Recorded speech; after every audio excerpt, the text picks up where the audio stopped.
On the news tonight, President Tinubu ends emergency rule in Rivers at midnight. INEC moves to register more political parties, sparks debate. Bandits kill one, abduct dozens in Zamfara state. On the foreign scene, senior police official exposes crime syndicate in South Africa.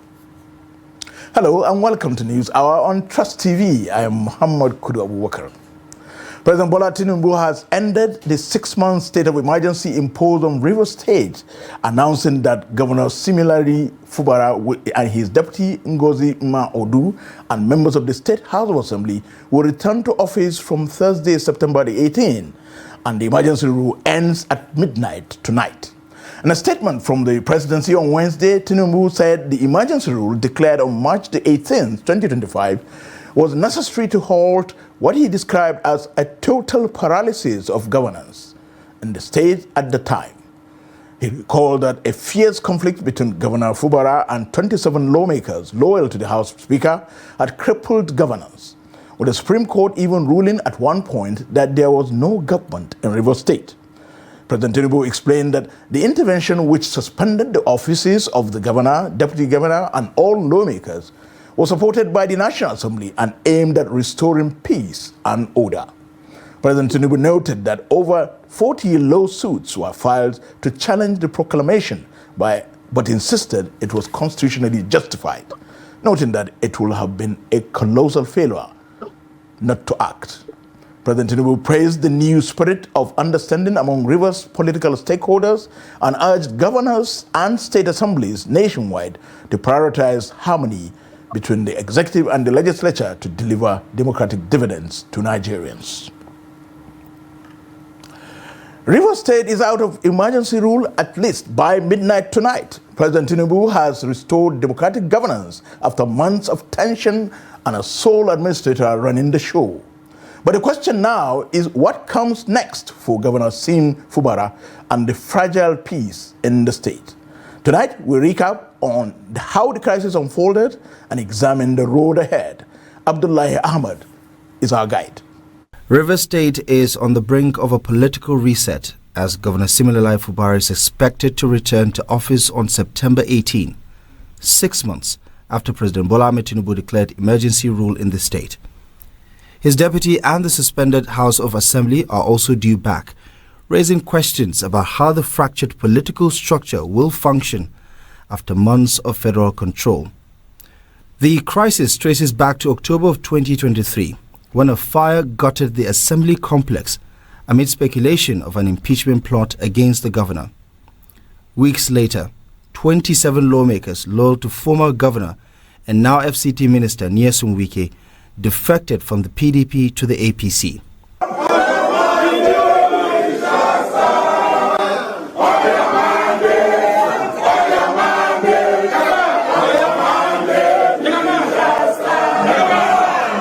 Governor Fubara declared their seats vacant, while the lawmakers insisted they retained their mandate, a standoff that paralyzed the legislature. In December of that year, Governor Fubara presented and signed the 2024 budget with only 4 lawmakers. Courts soon became the battleground. The appeal court and later the Supreme Court reinstated the 27 defectors and faulted the governor's actions, describing it as a collapse of governance. By March 18, 2025, President Bola Tinubu stepped in, citing breakdown of order, legislative dysfunction, and rising oil theft. He declared a state of emergency, suspending the governor, his deputy, and the lawmakers.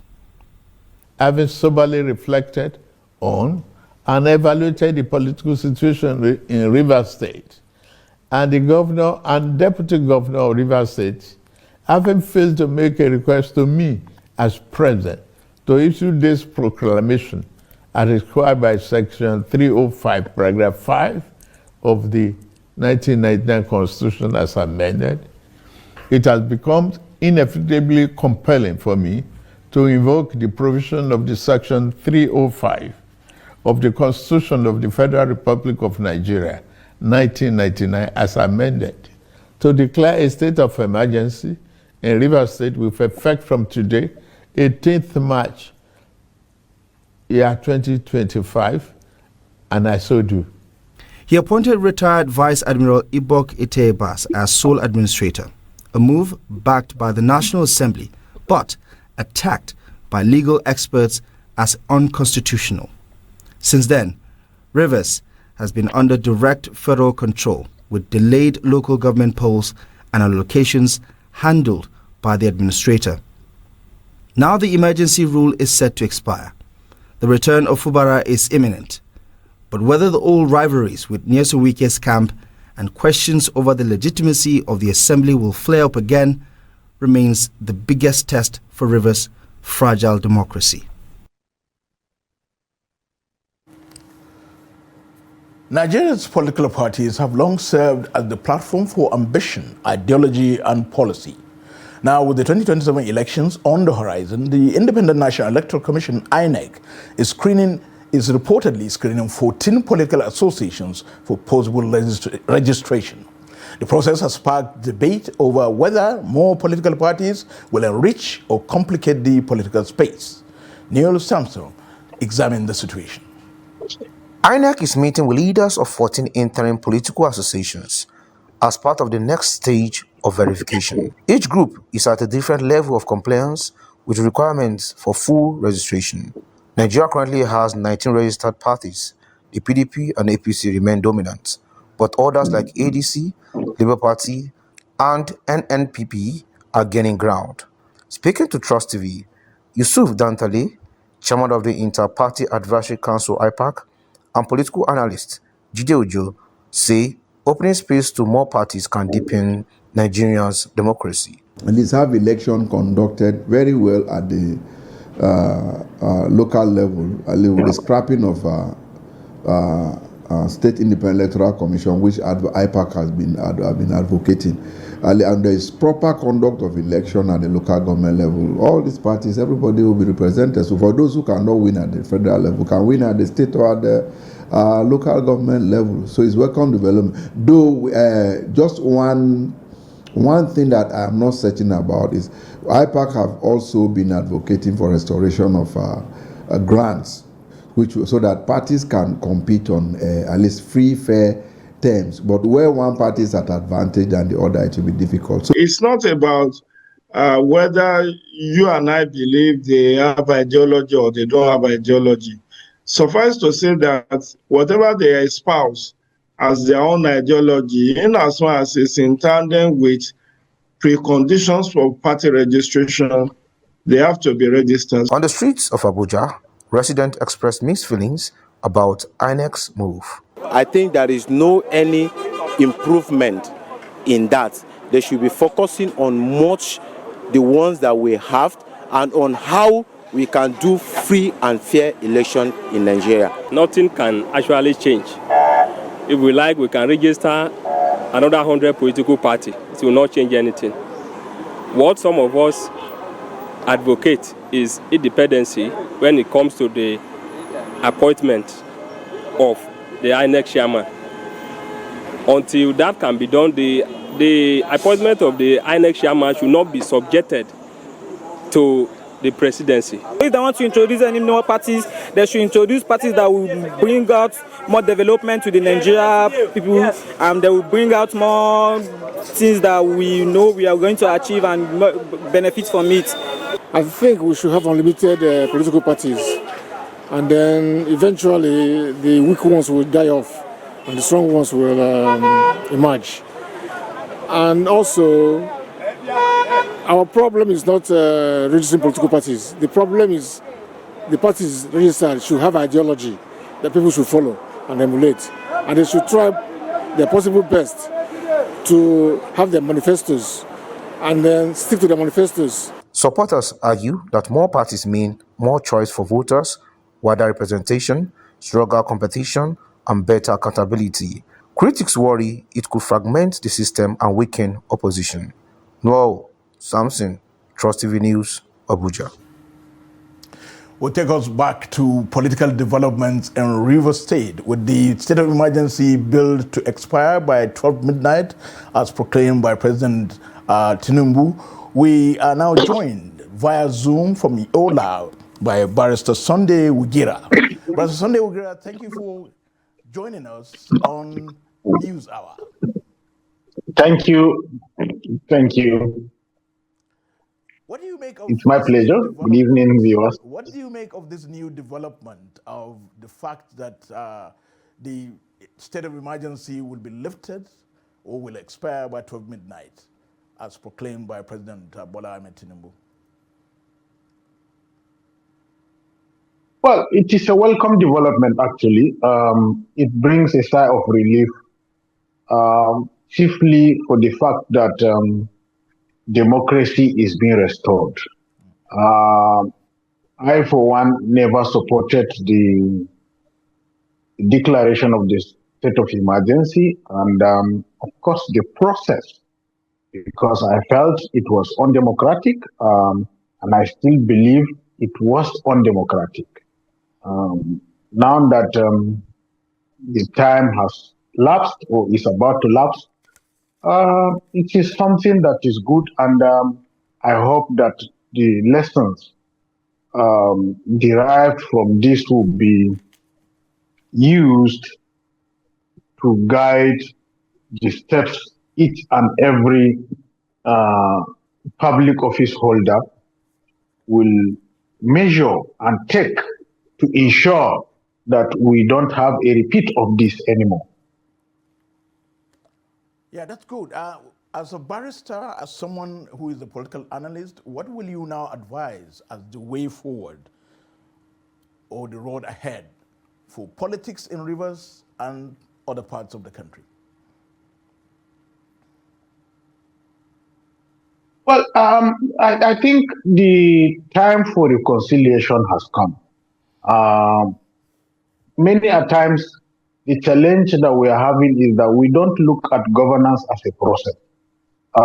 We still think that we can spice up governance with politics. It doesn't work that way. The moment you take the oath of office, you must know that you don't belong to a political party. You belong to the people. Your allegiance is to the people. You are to serve the people. Wherever you are, you must make sure that you commit yourself to the service of the people and embrace everyone, irrespective of the political line or political permutations or association one belongs to. This actually was lacking in not just Rivers State, in most states. And even the opposition in some states, Nigeria generally, we don't seem to believe that, yes, we have to cooperate to ensure that the dividends of democracy reaches everyone. So now that we have seen what has transpired in Rivers State, a repeat of what transpired before now in Plateau and one other state, I can't really remember actually, but I remember that of Plateau very well in early 2000 during President Obasanjo's time. I think we must make sure that we allow democracy to blossom. We allow mistakes to be made, but then we should also be reasonable in making our mistakes and taking over the instruments of power, using it maximally for one's benefit and not just for the benefit of the people. I think these are the lessons we must learn and apply. On a final note, as a lawyer, the National Assembly is again on another round of its attempts to amend provisions of the 1999 Constitution as amended.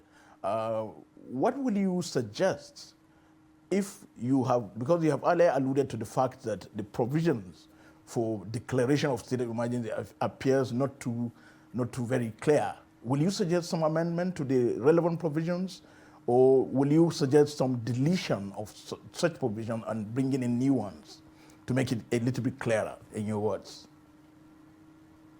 Well, the amendment is that I envisage, and I will suggest, is to the effect that if if in the declaration of a state of emergency, and nobody will depose the president, uh, the governor must also not be deposed for whatever reason. Assuming but not conceding there is a state of war today in Nigeria, will the president depose himself because there is war or total breakdown of law and order in Nigeria? The answer is no. If that will not apply to the president, it must not apply to the governor. Whatever the situation, federal troops or whatever can be taken to any state to restore law and order. But constitutional government must not be removed, must not be suspended in any way. That is what we are saying. Imagine some group of unruly soldiers coming in to say that there are difficulties in Nigeria and they want to take over power for a certain number of years before they will restore or bring back President Bola Tinubu. You think that will happen? And I think Nigerians must rise to make sure that we also make an example here, to ensure that for Ibas allowing himself to take over unconstitutionally, he must face the wrath of the law as provided in the Constitution. Finally, so that it will serve as deterrent tomorrow if anybody is to declare a state of emergency on a state and somebody is to be invited, that person must also face the wrath of the law for allowing democracy to be truncated, even if it is for national interest. Yeah, but so Ogira, you made some points there. Are you ready as a barrister to sponsor a private member's bill or go and lobby some members of the National Assembly to come up to bring about these provisions that you are advocating? Well, I have not given that a thought actually, but now I am also ready. I'm ready to do that. I will initiate that.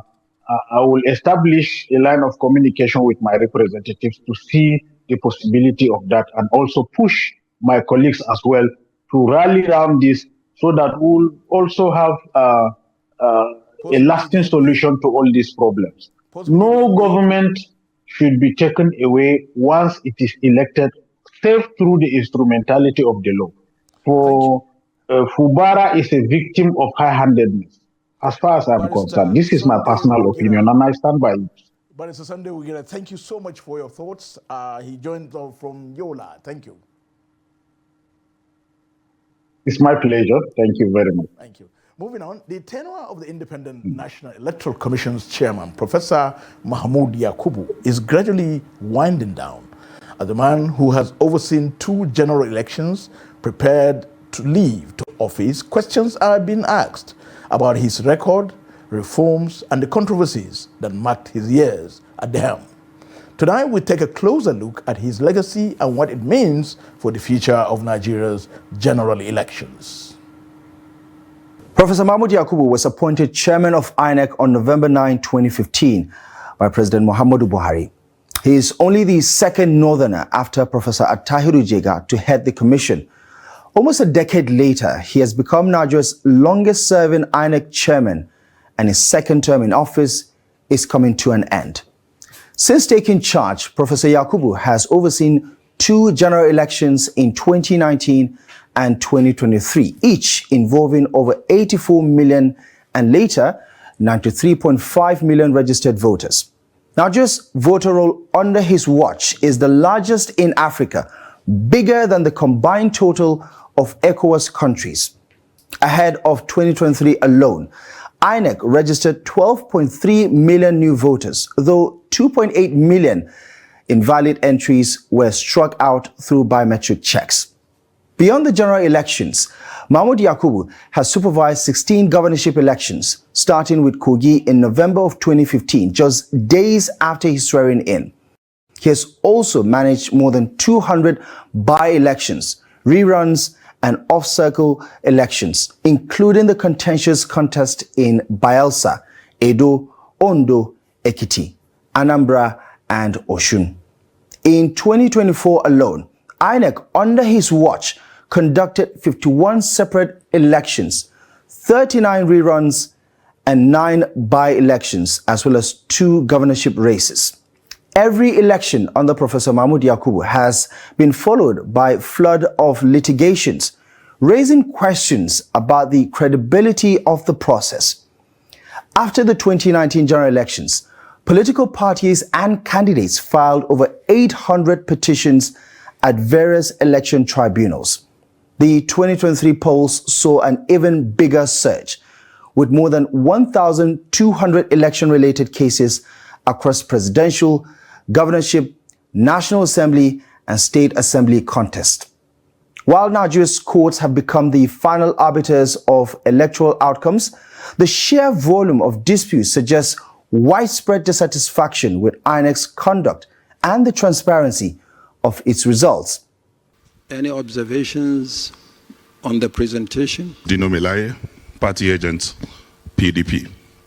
I just want to be educated. I have bypass of the beavers responsible for the cancellation. I just want to understand what it means. Professor Yakub's big push has been technology.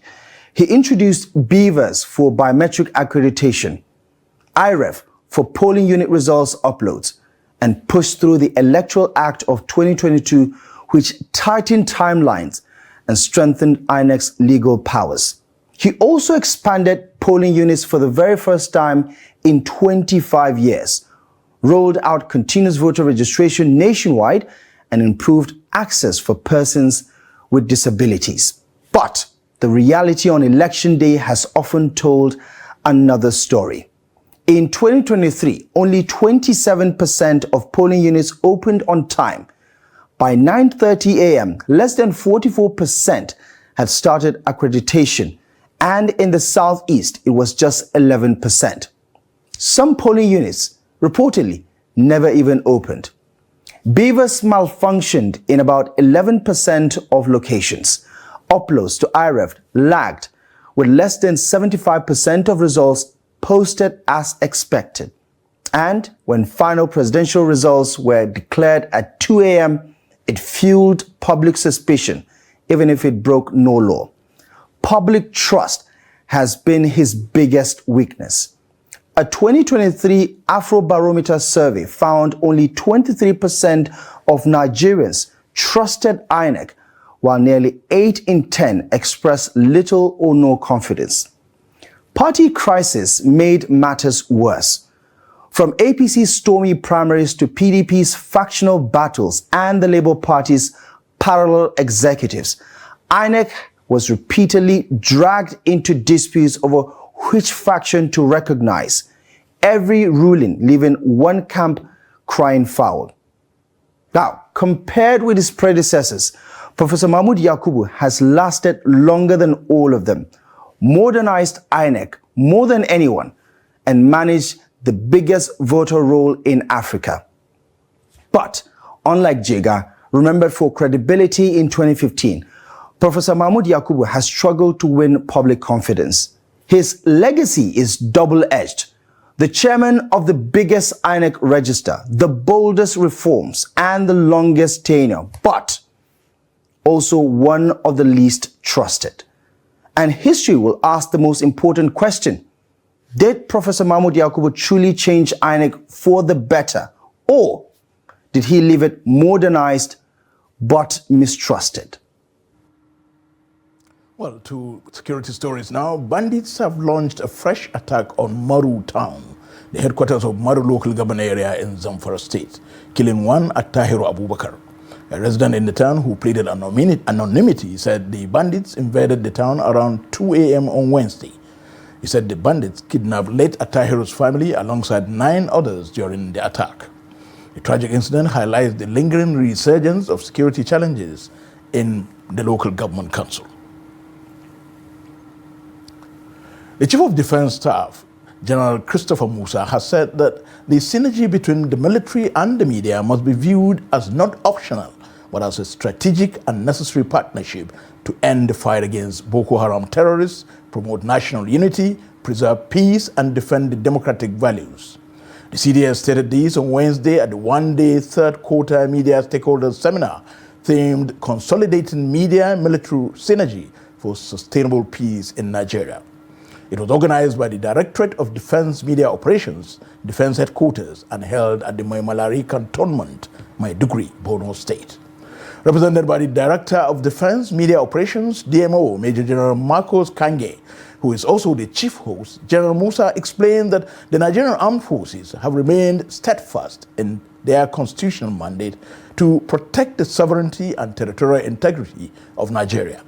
He noted with appreciation that the various theaters of operations across the country with gallant men and women have continued to make enormous sacrifices, often under difficult and dangerous conditions, to keep the country safe and secured. General Musa further stated that going forward, peace and security cannot be sustained by force alone, stressing that they must be nurtured through positive narratives, civic engagement, and inclusive communication, where the media, he said, have a unique and powerful role to play.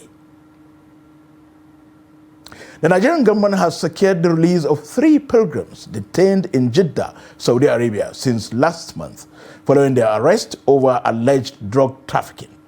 The 3 Nigerians who were freed by the Saudi Arabia authorities after 4 weeks in custody include Mrs. Mariam Hussein Abdullahi, Mrs. Abdullahi Bahijja Aminu, and Mr. Abdulhamid Sadiq.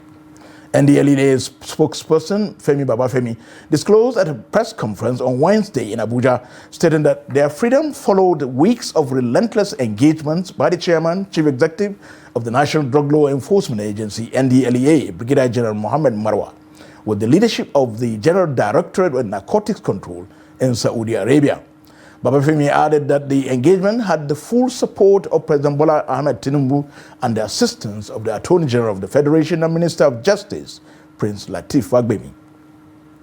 The agency's Director of Media and Advocacy, Femi Babafemi, explained 3 Nigerians who were freed by the Saudi Arabia authorities after 4 weeks in custody includes Mrs. Mariam Hussein Abdullahi, Mrs. Abdullahi Bahijja Aminu, and Mr. Abdulhamid Sadiq.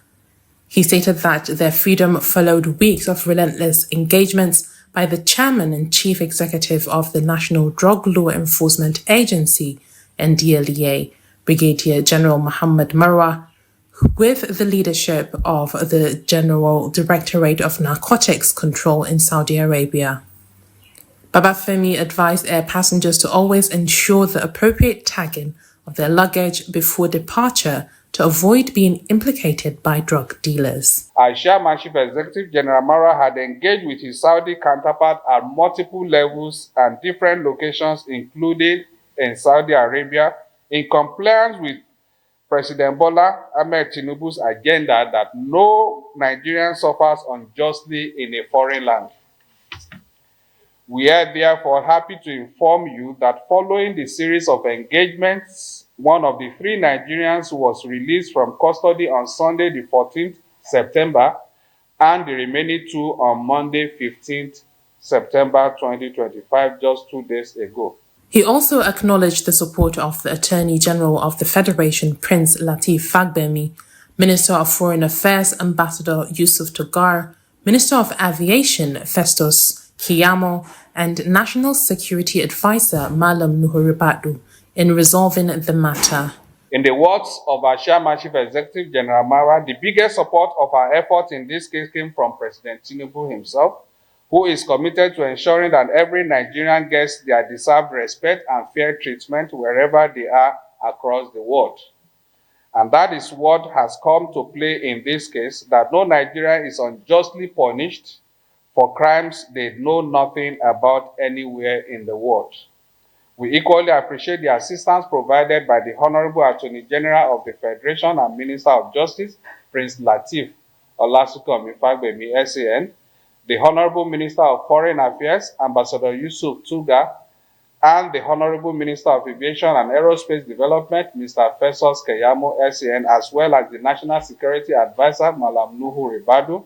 Babafemi, who added that the engagement had the full support of President Bola Tinubu, said the 3 pilgrims would soon arrive in the country. Back to politics, Labour Party's 2023 presidential candidate Peter Obi has raised fresh concerns about Nigeria's democracy as the country heads towards the 2027 polls. Peter Obi urged Nigerians to secure their permanent voter cards, PVCs, stressing that the credibility of future elections depends on active voter participation.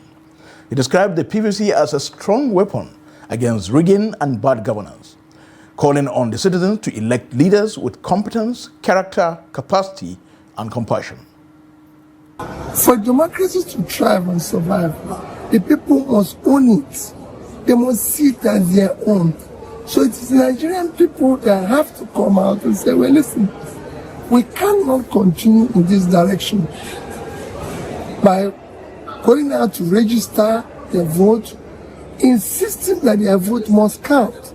They must know that their singular vote they have in their hand is what is they will use to ensure that those they elect serve them, those they elect care for them, those they elect prioritize their need in areas of education, health, and pulling them out of poverty. The Inspector General of Police, Kayode Betokun, has presented more than 46.9 million naira to families of police officers who died in active service in Akwa Ibom State. The IGP, who was represented by the State Commissioner of Police, Baba Adamu Azari, handed over the checks to the beneficiaries during a brief ceremony held at the command headquarters, Ikodapan, Abia, Uyo.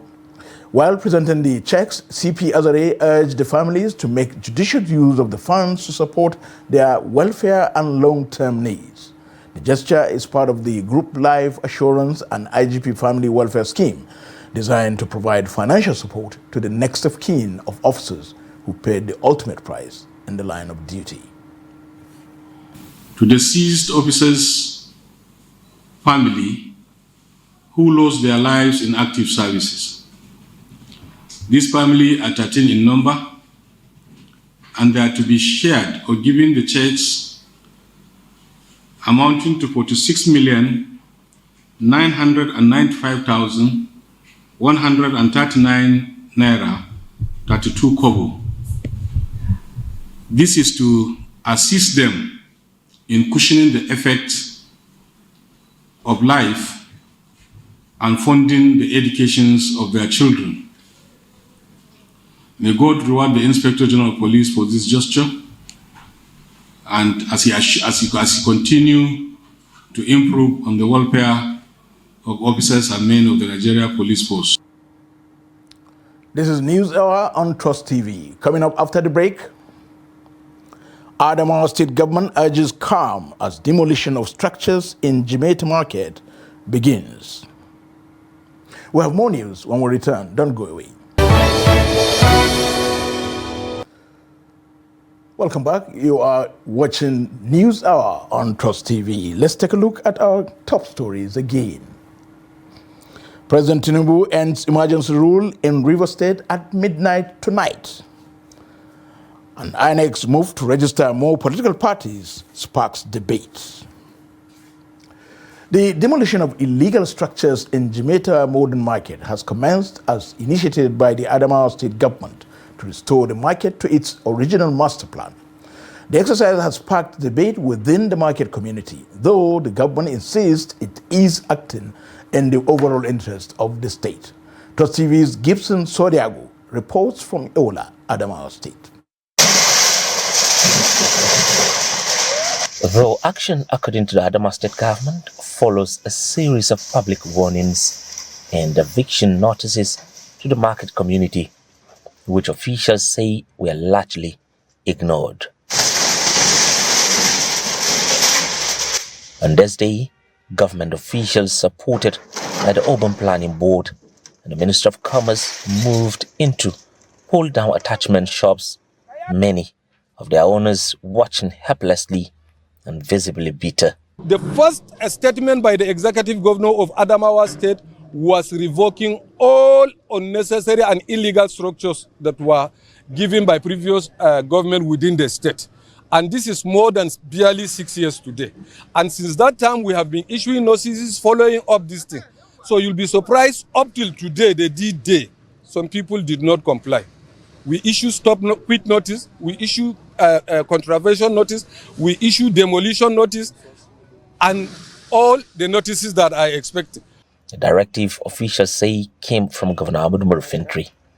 Security personnel were deployed across the market to maintain law and order during the operation. So it's now that we want to clear that market so that it's accessible by vehicles, people can move around, and people can have access to the gates, go there, make their market. The directive of the governor is to restore its original master plan. But while the exercise continues, some traders remain anxious over the safety of their goods. They, however, acknowledge that the government gave sufficient time for owners of illegal shops to vacate and remove their attachments. Jamaica Modern Market was first built by former Governor Boni Aruna and completed under Governor Murtala Nyako. The current administration of Governor Fintri says its mission is to return the market to its original master plan. Gibson Soadugo, Trust TV News, Yola. Amid rising insecurity, educational decline, and moral challenges in the society, the Katsina State chapter of the Arewa Consultative Forum, ACF, has taken its advocacy to the Katsina and Daura Emirate Councils. The ACF Katsina chapter, which started as an online platform, was born out of the desire of prominent sons and daughters of the state to galvanize support in restoring the once educationally, economically, and socially vibrant Katsina State to its lost glory. Trust TV's Abdullahi Yamadi has the story. Katsina, once a center of learning, transparent trade, commerce, and industry, is now grappling with multiple challenges, a situation the forum says must be urgently reversed. The ACF lamented that insecurity has completely altered the state's narrative, reducing it from being a leader in education, agriculture, commerce, and industry to what it described as a shadow of its past. The forum's emergence is expected to rekindle hope in the minds of Katsina residents, many of whom now feel exposed and vulnerable. Determined to act swiftly, the ACF sought the prayers and blessings of the Katsina and Daura Emirs to succeed in its campaign against banditry, which it identified as the root of the state's challenges. It also pledged to support government's effort to restore Katsina's lost glory in education, agriculture, commerce, and industry, among other sectors. We are now being faced with many challenges. These challenges necessitate to have something like the ACF. We are people who have wide experiences. Any person you are looking for in Nigeria, he is available in ACF.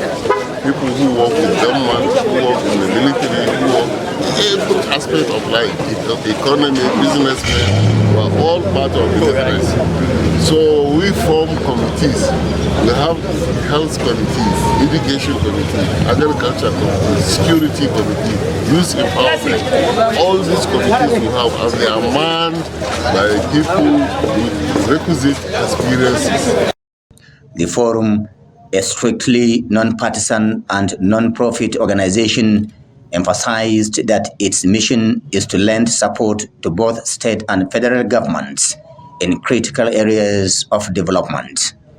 The Emir of Katsina, Abdulmumini Kabir Usman, who welcomed the initiatives, lamented that insecurity has ravaged communities, particularly within his domain.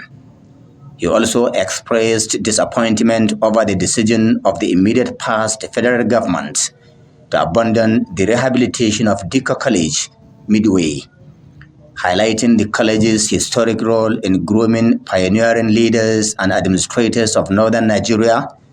Emir Abdulmumini urged the Bola Ahmed Tinubu-led federal government to compel the contractor to return to site.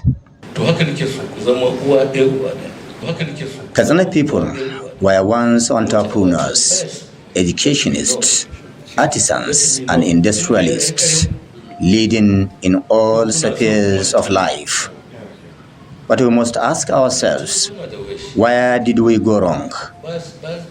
Now, we must regroup and chart a clear path for the younger generation. Unity, love, commitment, and hard work must come first if we are to get it right again. Residents of Katsina, yearning for positive change, view the emergence of the ACF as a renewed beacon of hope. They are calling on its leadership to remain steadfast in defending the state and working towards salvaging it from bandits and economic saboteurs. Abdullahi Ismayamadi, Trust Television News, Katsina. From Katsina to Ogun State, the Governor, Dakpo Abiodun, has announced the approval for the establishment of a division of the Federal Court of Appeal in Abeokuta, the state capital, to enhance effective justice delivery. He made the announcement during the 2025-2026 special church service marking the new legal year held at the Cathedral of St. Peter's, Ake, Abeokuta. The governor urged members of the state judiciary to rededicate themselves to the cause of justice, maintaining integrity, fairness, and adherence to the principles of checks and balances without compromising judicial independence. The report. It was special church service ushering in the 2025-2026 Ogun State legal year. It was attended by the governor, members of the State Executive Council, the Chief Judge of Ogun State, retired and serving judges, magistrates, members of the State Judicial Commission, and other judicial officers.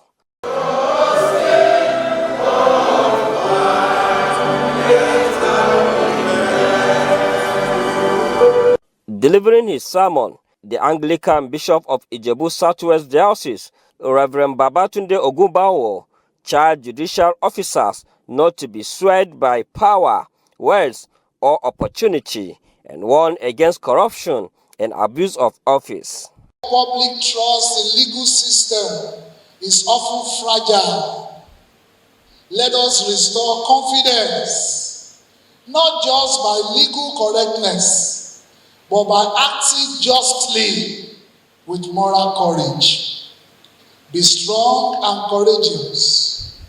Do not be afraid or terrified because of them. For the Lord your God goes with you. He will never leave you nor forsake you. Governor Dakpo Abiodun, in his remarks, reaffirmed his administration's commitment to strengthen justice delivery. He then announced the approval for the establishment of the Ogun Division of the Federal Court of Appeal. We must try to identify with the fact that a strong, independent, and upright judiciary is indispensable to good governance, economic development, and social stability. Therefore, our administration will continue to provide the necessary support and resources to enhance judicial efficiency, to uphold the sanctity of legal system in our dear state. As we continue to respect court orders and judgments, we will also continue to support the judiciary in ensuring equitable dispensation and efficient administration of justice in Ogun State. Speaking to journalists after the service, the Chief Judge of Ogun State, Justice Mosumola Dikpelu, revealed that the state judiciary has commenced e-filing, e-affidavit, and other technology-driving initiatives to improve justice dispensation. When the registrars are computer literate, the job of the judge is easy. All our judges are computer literate. 99% of the magistrates are computer literate. The judicial research officers, all of them are computer literate. So when our registrars too are computer literate, the job of the judge is very easy. When we start e-filing, which are starting very soon, and e-affidavit, when we start e-filing, once cases are filed, the admin judge will just assign cases online, and whether it's a weekend or it's evening or midnight, once you look at your phone or your computer, you know that cases have been assigned to your court, and you can also assign dates for the cases, and your registrar too will take notes. The special service ended with thanksgiving and prayers for Nigeria's leader, as well as peace and development across the nation. From Ogun State, Abbas Ibrahim Talibi, Trust TV. Jigawa State Government has honored exceptional teachers under the State Science and Technical Education Board, presenting them with plaques and cash prizes in recognition of their outstanding performances during the 2025 academic year. At the colorful award ceremony in Dutse, Governor Omar Namadi described the initiative as a fair and just way of celebrating excellence. The report. The governor noted that recognizing teachers' effort serve as a powerful morale booster and urged other sectors of education to adopt similar programs. The governor further pledged to expand the scheme to cover all areas of education in the state, ensuring that top-performing teachers will be celebrated every year. He also highlighted his administration's investment in education, including schools renovations, improved teaching and learning facilities, better salaries, modern training for teachers, and new recruitment to address manpower shortages. This Best Teacher Award is quite important because in everything you do, somebody needs to be motivated. Somebody needs to be recognized that he's doing something good. And I think the Best Teacher Award is also an avenue that recognizes the best performing teachers. Now we have seen teachers have received award, and I'm sure they will be very happy. And we are also happy with them, and we are proud of them. Because that means these people have taken their job seriously. And I think this will also encourage others to try and compete. Maybe next time, so people will beat them in terms of performance and come up with the award. Chairman of the State Science and Technical Education Board, Professor Abbas Japaruba Dekaya, explained that the awardees were carefully selected through a rigorous process. He said criteria such as punctuality, dedication, teaching confidence, and compassion towards students were used in determining the winners. The winners of this competition emerged through a rigorous, intensive, and continuous assessment process conducted over the entire 2024-25 academic session, consisting of first term, second term, and third term. The assessment instrument, meticulously developed by experts, consists of 9 distinct sections. Each section evaluated key quality of an effective teacher, such as punctuality, preparedness, physical appearance, adherence to ethical standards, and respect for school policies. According to him, the recognition sends a clear message that the contribution of teachers in shaping the future of Jigawa's children will not go unnoticed. This year's highest honor went to Sanusi Muhammad, who was named Best Teacher in Jigawa State 2025. He received a cash prize of 600,000 naira in recognition of his exceptional commitment to teaching and student development. I dedicate myself to my work. I am very punctual in my work, and I discharge my duty effectively throughout the day. That is my habit. And also, my teachers, we used to live in a harmony. I'm not fighting with anybody, and I used to maintain my duty. Whatever I was assigned by the school, I will discharge it. Stakeholders say the Best Teacher Award is not just a celebration of individual achievement, but a statement of state's commitment to strengthening education through recognition, motivation, and support for those at the heart of learning. The Ogun State government on Tuesday alerted members of the public on the rise in number of diphtheria cases across the state. The Commissioner for Health, Tommy Koka, who issued the alert, said diphtheria is a bacterial infection that is easily transmitted from one person to another through close contact, sneezing, or coughing. Koka warned residents not to self-medicate, saying if left untreated, diphtheria can result in serious consequences and even death. The Commissioner listed the symptoms associated with the disease to include sore throat, trouble with breathing or swallowing, fever, swollen neck, and a thick layer of gray or white coating in the throat or nose. She stated that the bacterial infection can be prevented by getting vaccinated, improved personal hygiene, and staying away from infected individuals, among others.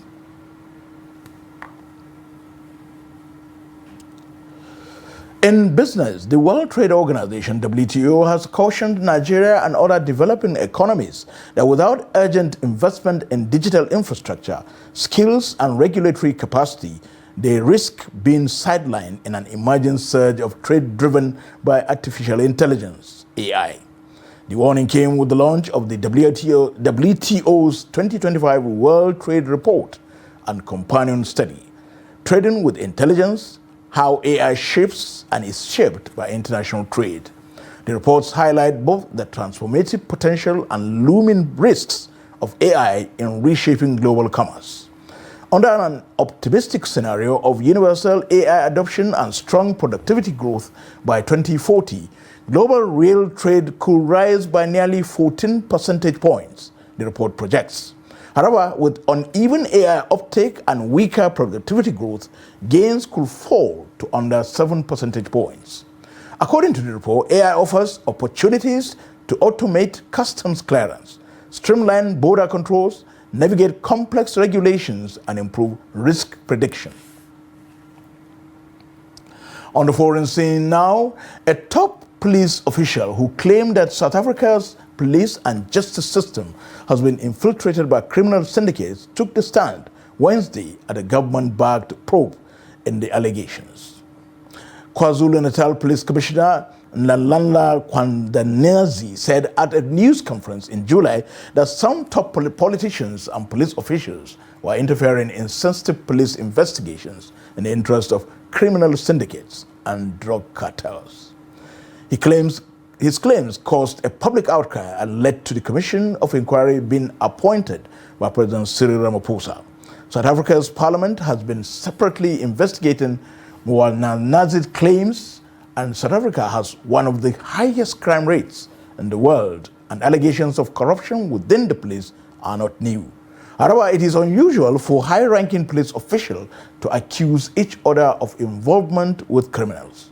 During his opening statement on Wednesday, Mwanazi said he will show the extent of the threat to the country's criminal justice system. When I join Joseph Peter for sports.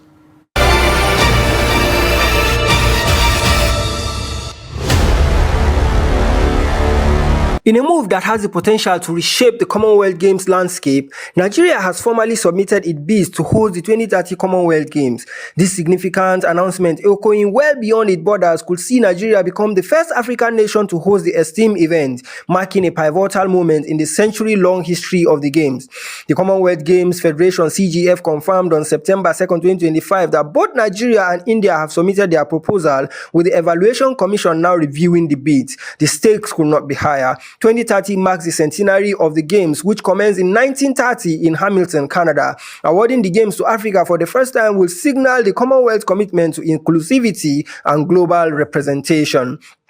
Nigeria's case for hosting is compelling. The nation boasts a storied Commonwealth Games history, having achieved remarkable success at the last edition in Birmingham, UK in 2022, where it secured a total of 35 medals, including 12 golds. Iconic athletes such as Toby Amuson, Eshebrume, and Blessing Oborodudu have emerged as global ambassadors for Nigerian sport, showcasing the nation's talent and ability to captivate audience worldwide.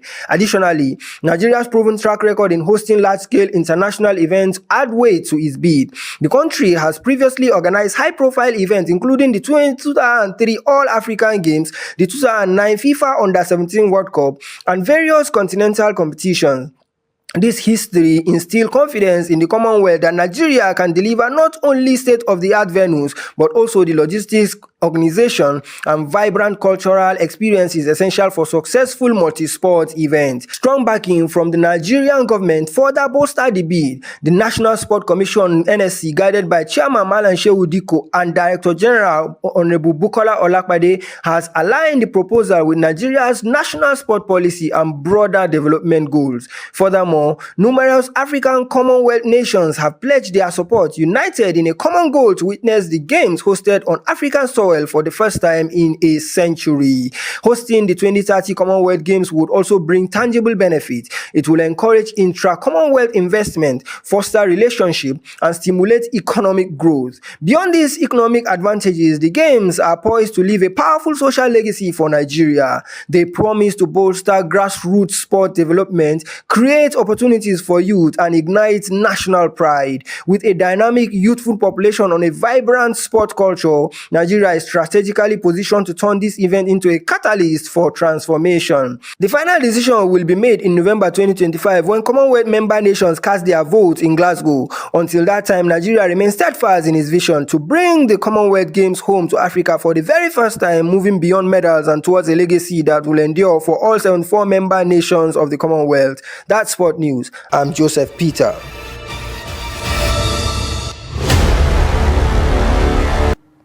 And that concludes our News Hour package for tonight. Thank you for joining us, but do not forget to follow us across all our media platforms and join our YouTube live stream for more news. I'm Muhammad Kuda Ubakar. Good night.